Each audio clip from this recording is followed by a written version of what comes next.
the following question is about what democracy actually is. So the next clip will give us an answer to that.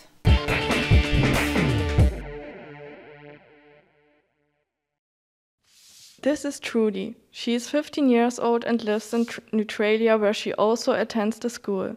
Today there's going to be a school election, and everyone attending the school has the right to vote. So Trudy is going to vote too. This kind of election system is called democracy. On her way to the voting booth, Trudy asks herself what exactly is democracy and remembers history lessons. There she learned that the idea of democracy has its roots in ancient Greece. A scientist and philosopher named Aristotle wanted people to have the right to choose who's going to represent their country, city, or any other group. Everyone should have the opportunity to take the lead if he or she finds enough like-minded fellow citizens. But let's get back to Trudy in the present time. She's voting for her school's new school speaker. She has 3 options to choose from: the red, yellow, and green team.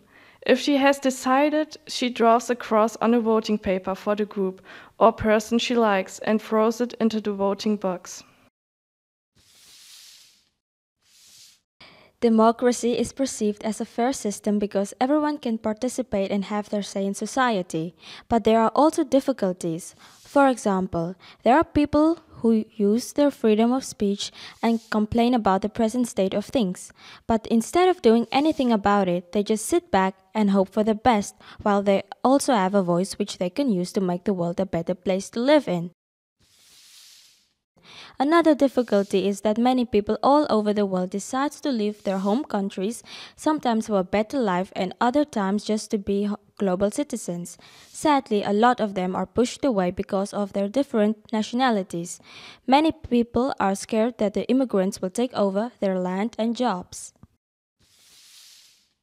There are bigger problems, but they might also affect smaller elections, like in school. So let's get back to Neutralia, where Trudy's classmate Sam and her green team got the most votes and won the election.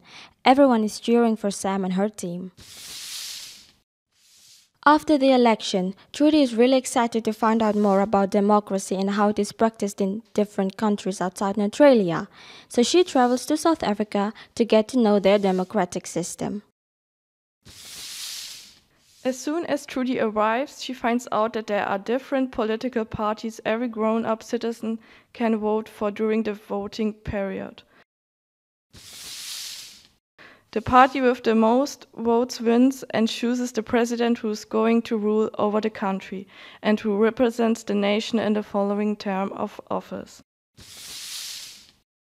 Now Trudy wants to see more of the world's democratic system, so she travels from South Africa to Germany to learn more about their democratic system. Arriving in Germany, the first thing Trudy noticed is the great similarity between both systems in general.